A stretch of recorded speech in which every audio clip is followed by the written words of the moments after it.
முறை உன்னை கண்டேன், என்னையை நான் കണ്ടു കൊണ്ടേൻ. കൽച്ചട്ടി കഥകളുടെ ഈ എപ്പിസോഡിലേക്ക് എല്ലാവർക്കും സ്വാഗതം. ഇന്ന് നമ്മൾ കാണാൻ പോകുന്നത് ഒരു നോർത്ത് ഇന്ത്യൻ സ്റ്റൈലിലുള്ള ദാലാണ്. അതിന് എടുത്തിരിക്കുന്ന ദാൽ എന്ന് പറയുന്നത് പയറ്, ഈ ചൗളി എന്ന് പറയും. ബിഗ് ബസാറിലും പിന്നെ ഈ നോർത്ത് ഇന്ത്യൻ സൂപ്പർ മാർക്കറ്റിലൊക്കെ കിട്ടുന്നതാണ്. പച്ചപ്പയറോ അല്ലെങ്കിൽ നമ്മളുടെ ഈ വൻപയറോ ഉപയോഗിച്ചും ഈ ദാൽ ഉണ്ടാക്കാവുന്നതാണ്. ഇത് നന്നായിട്ട് കഴുകി ഒരു രാത്രി മുഴുവൻ കുതിർത്തിയിട്ടുണ്ട്. അതൊന്ന് കുക്കറിൽ ഉപ്പും മഞ്ഞൾപ്പൊടിയും ചേർത്ത് വേവിച്ചെടുക്കണം.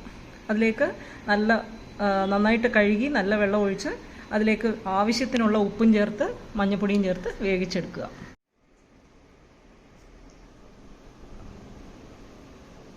മഞ്ഞൾപ്പൊടി, കുറച്ച് ഉപ്പ് ചേർത്ത് കുക്കറിൽ നന്നായിട്ടൊരു 5 വിസിലോളം കയറ്റുക.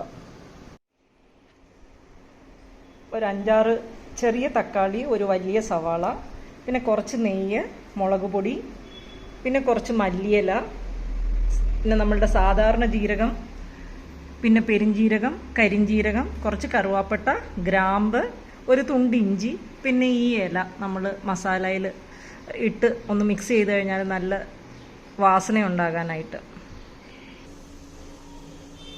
ഈ മസാല ചേരുവകളെല്ലാം കുറച്ച് 1 സ്പൂൺ വെജിറ്റബിൾ ഓയിൽ ഇട്ടിട്ടുണ്ട്. സൺഫ്ലവർ ഓയിലാണ് ഞാൻ ചേർത്തിരിക്കുന്നത്.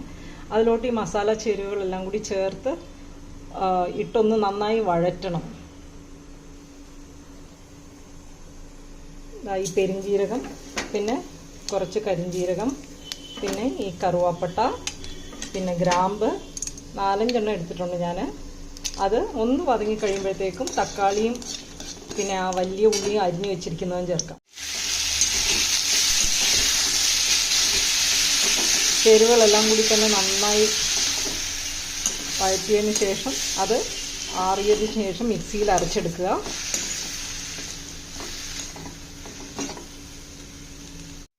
ആ വഴറ്റുന്നതിലേക്ക് ഈ ഇഞ്ചിയും 4 അല്ലി വെളുത്തുള്ളിയും കൂടി ചേർക്കുക. അത് ഓപ്ഷണലാണ്. വെള്ളുള്ളിയും ഇഞ്ചിയും വേണ്ടാന്നുണ്ടെങ്കിൽ ഇങ്ങനെ റോ ആയിട്ട് ചേർക്കണ്ടെന്നുണ്ടെങ്കിൽ ടേസ്റ്റ് കിട്ടും. അതൊരു സ്പൂൺ ചേർത്താലും മതിയാവും.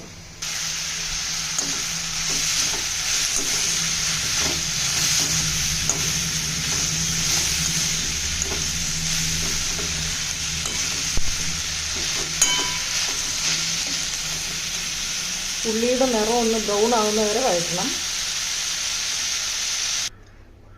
നമ്മളിത് അരയ്ക്കാൻ പോകുമ്പോൾ കുറച്ച് ഈ വേവിച്ച് വെച്ചിരിക്കുന്ന ഈ പയറും കൂടി ഇതിൽ ചേർക്കുക.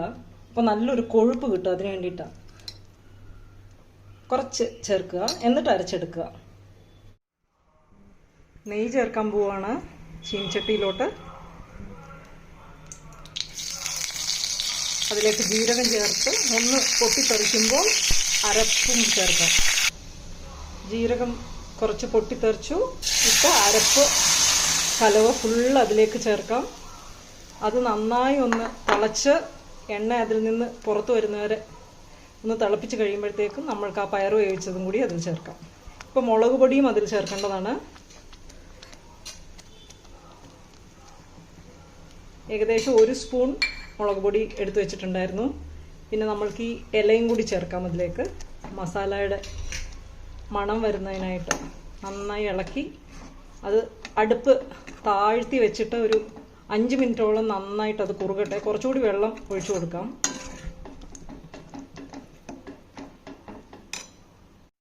നന്നായി തിളച്ചു. ഈ ചേരുവ നമ്മൾക്കിനി ഒരു കൽച്ചട്ടിയിലേക്ക് അങ്ങ് മാറ്റാം. എന്നിട്ട് കൽച്ചട്ടിയിലോട്ട് തന്നെ ആ പയറും ചേർത്ത് ഒന്നുകൂടി വേവിച്ചിട്ട് ലാസ്റ്റിൽ മല്ലിയില അരിഞ്ഞിട്ടാൽ മതി. വേണമെങ്കിൽ കുറച്ച് 1 സ്പൂൺ നെയ്യും കൂടി ചേർത്ത് പാലിൻ്റെ ക്രീം ഉണ്ടെങ്കിൽ അതും ചേർക്കാം.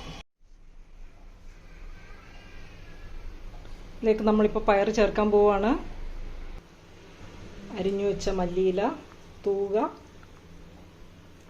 കരുവേപ്പില വേണ്ട, ഇതിന് മല്ലിയില മാത്രം മതിയാവും. ക്രീം ഉണ്ടെങ്കിൽ ക്രീം ചേർക്കാം, ബട്ടർ വേണമെങ്കിൽ ബട്ടർ ചേർക്കാം. ദാൽ മഖാനി എന്നൊക്കെ പറഞ്ഞിട്ട് കിട്ടുന്നതാണ് ഹോട്ടലുകളിൽ. ഞാൻ 1 സ്പൂൺ നെയ്യാണ് ലാസ്റ്റിൽ ചേർക്കുന്നത്. അതും കൂടി ചേർത്ത് നന്നായി തിളപ്പിച്ച് കഴിഞ്ഞാൽ നമ്മളുടെ ദാൽ മഖാനി റെഡിയാണ്. നോർത്ത് ഇന്ത്യൻ സ്റ്റൈലിലുള്ള വിഭവം നമ്മളുടെ കൽച്ചട്ടിയിൽ അടിപൊളിയായിട്ടുണ്ടാക്കി.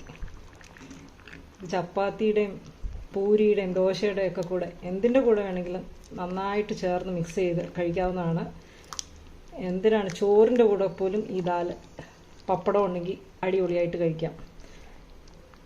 Okay, thank you.